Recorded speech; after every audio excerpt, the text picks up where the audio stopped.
Hello, and welcome to Anime Only, where I give a short synopsis and my own thoughts and opinions on the anime adaptations of popular manga. My name is Brandon, and today I thought we'd take a look at episode 2 of Trigun. And after rewatching it, I have quite a bit to say, so let's jump right into it. The episode opens on a dark night where a figure in a red coat and blonde hair is being shot at by a mustachioed man. The beginning of this episode is framed so that we, the viewer, think that it's Vash who's being outgunned and forced to run away by this Hitler-stashed man. And it's a brilliant starting point. We don't really know that much about Vash yet, and we have no idea if he really is the despicable outlaw that we're told he is. However, this point is quickly abandoned in about 2 minutes, and nobody but us sees it.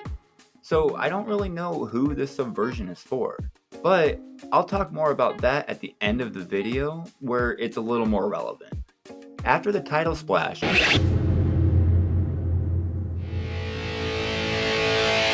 we see Meryl and Millie walking through a deserted town, looking like they're about to die of thirst, with Meryl not riding her Thomas for some reason. And after a quick look around, they see a well and hurriedly pull the bucket up, only for the well to be bone dry.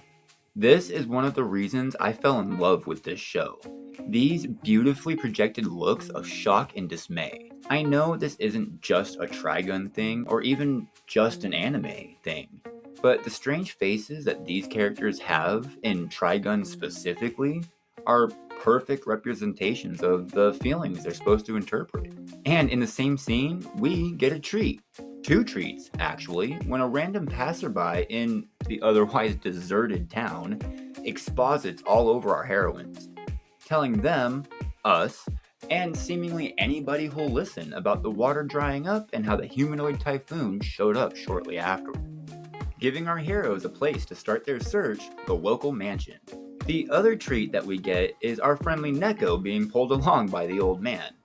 And I'm sure it's pretty much known by just about everybody, but just in case you don't know, this cat is in every episode of Trigun, and I don't know why, but it is. This cat is also beloved by just about everybody in the fan base.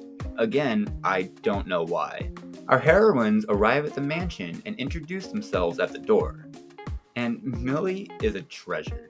She's so sweet and innocent and naive at times, but she has a heart of gold and the strength of an ox. There's an episode later on that dives a little bit more into her personality and motivations, so I'll leave it at that until we get to that point. To their surprise, Vash answers the door with water in hand, answering Millie's plea. And I say to their surprise because while they did come here looking for Vash the Stampede, they don't really believe that this man that they've been interacting with this whole time actually is Vash. Well, Meryl doesn't believe that, but Millie is too smart for that, and she puts 2 and 2 together a little bit quicker than Meryl does. And before I get too far ahead, what's with Millie's face in this shot? I'm getting a real Cindy Lou Who vibe from it. And I know I was just talking about how I love some of these facial animations, and while this is great, it really shows that sweet, innocent side of Millie, it still looks kind of weird on her face with Meryl's face looking normal. And another little note, when Vash opens the door, we get this cool little guitar riff. Hello? That I'm pretty sure plays every time he shows up. And it gives me the vibes of the stranger in Fallout every time he shows up during bats and he has that.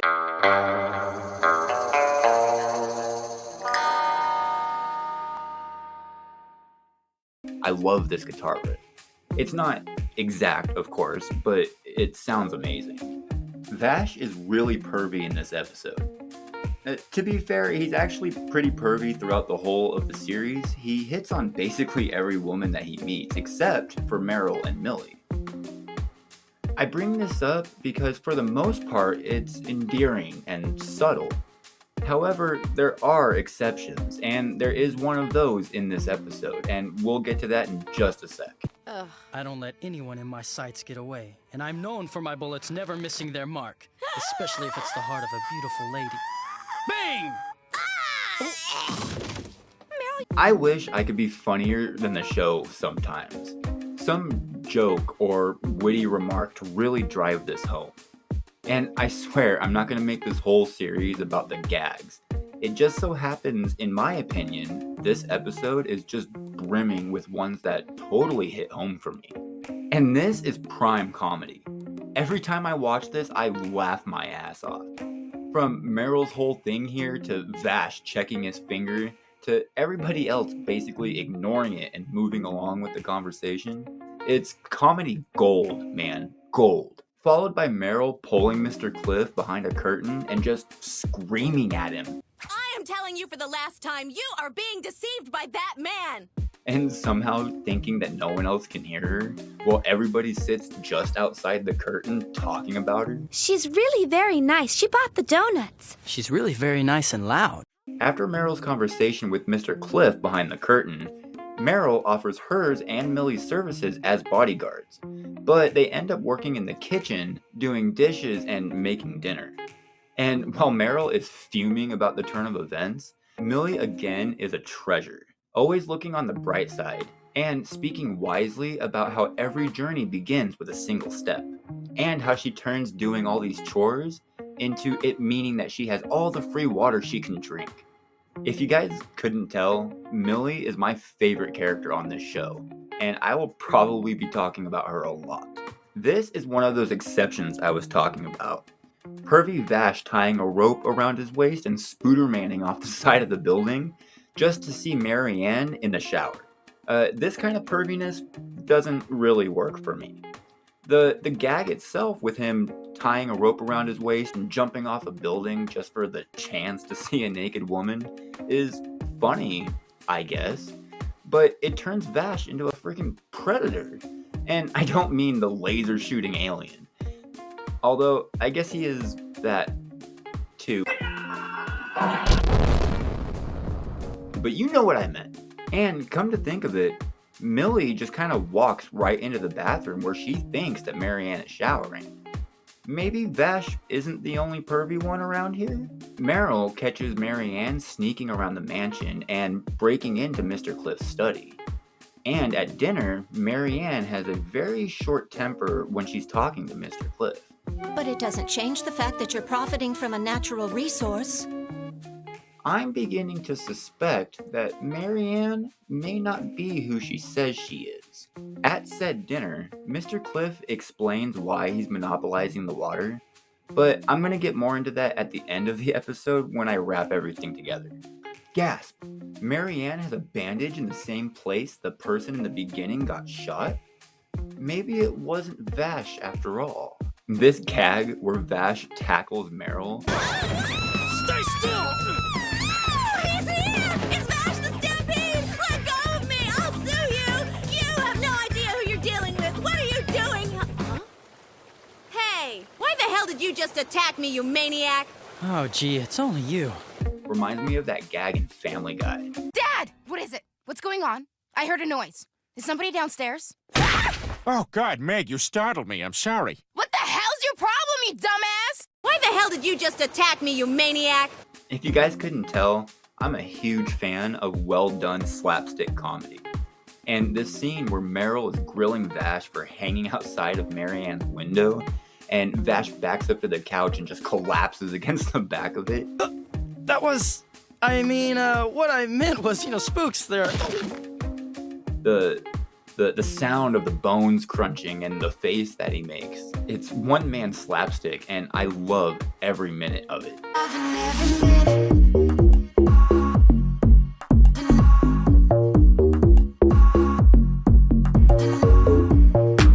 Nearing the end now, it's finally revealed that Marianne is actually a marshal who's after Mr. Cliff for selling water, I guess?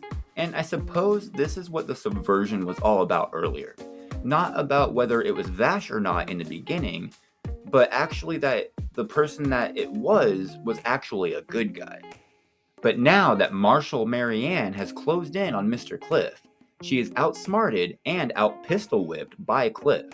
And after a short evil monologue, he's about to end her life when Vash gallantly comes to the rescue. Okay! And after a short display of impressive speed and alacrity, Mr. Cliff is the one who finds himself outsmarted and out-finger-flicked by Vash, securing his victory over his foe, but causing Cliff's wild shots to hit the generators, blowing the whole place sky high. And I don't know how they survived this big-ass explosion.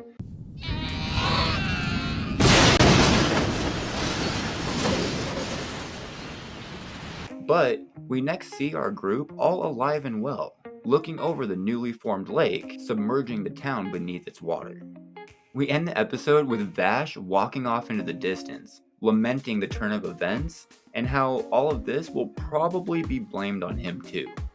It's kind of a dour place for Vash to leave on, but it's played for laughs, and it gets him. So, Mr. Cliff. Even at the end, hearing everything, hearing both sides from Marianne and the little bit that we get from Mr. Cliff, I can't help but side with him. Sure, he's kind of a dick when people are stealing from him, but in this world, stealing is a killing offense. And yes, he is monopolizing the water, but he's also not wrong. They live on a desert planet where water is a scarce resource. And if somebody doesn't manage it properly, it's bound to dry up. And then where will people be? Dead of dehydration, probably, that's where. And these people seem to have built their town in the bottom of a dry lake bed, because when the water overflows, it completely floods the town. Demonstrating that if Mr. Cliff hadn't been controlling the water, that whole town would have been sunk a long time ago. And now, much of that water will either dry up from the suns or soak into the sands. A good half of that water will be unusable or unreachable by the time anybody ever moves back into the village. Now, I'm not saying that Mr. Cliff is a good person or anything. We don't actually really know what his motives are. When he's telling us that he is just trying to protect the water so it doesn't run out, we kind of get the sense that he's saying that while really doing it for the profit. But if he's not the one doing it, someone else is just going to come in and do the same thing. So our heroes didn't really solve anything with this one. They just screwed a dude out of his money, blew up his house, flooded the town, and doomed its people. So yeah, real feel-good stuff. And with that, I want to thank you all for watching. And if you made it this far, why don't you consider leaving a like, a comment, or maybe even subscribing? There's always more room in the bloat. Speaking of, I want to give a personal shout out to some of my subscribers. Now, I would absolutely say every single one of your names. However, if you don't have your subscriptions public, you're basically invisible to me, so I'm sorry if I don't say your name. So, shoutouts go to Alicia Paneer, who I heard once saved a kitten from a raging forest fire. Christian McCoy, who rumor has it started that fire. Lori Truesdell, who can actually commune with the dead. I've seen it, it's weird. Julia Alvarez, the last person to successfully hunt a werewolf. Kim Horn Lim, the only human alive to deliver pizzas by bungee jumping from a speeding MiG-25 Foxbat fighter jet. Taunt Master, who once gave a man $5 and changed his life forever. Truce 2017, who once fell into a gorilla pen at the zoo. The gorilla barely made it out alive. Steven Efesoa, who likes to be referred to as Big Daddy. Jose Garza, who actually is a Nigerian prince who needs you to forward some money to make you rich. And Jabari Williams, who once raced Superman around the world. They didn't win, but they gave it their best shot. Thank you all so much for your support. The next video is on One Piece. I hope to see you there.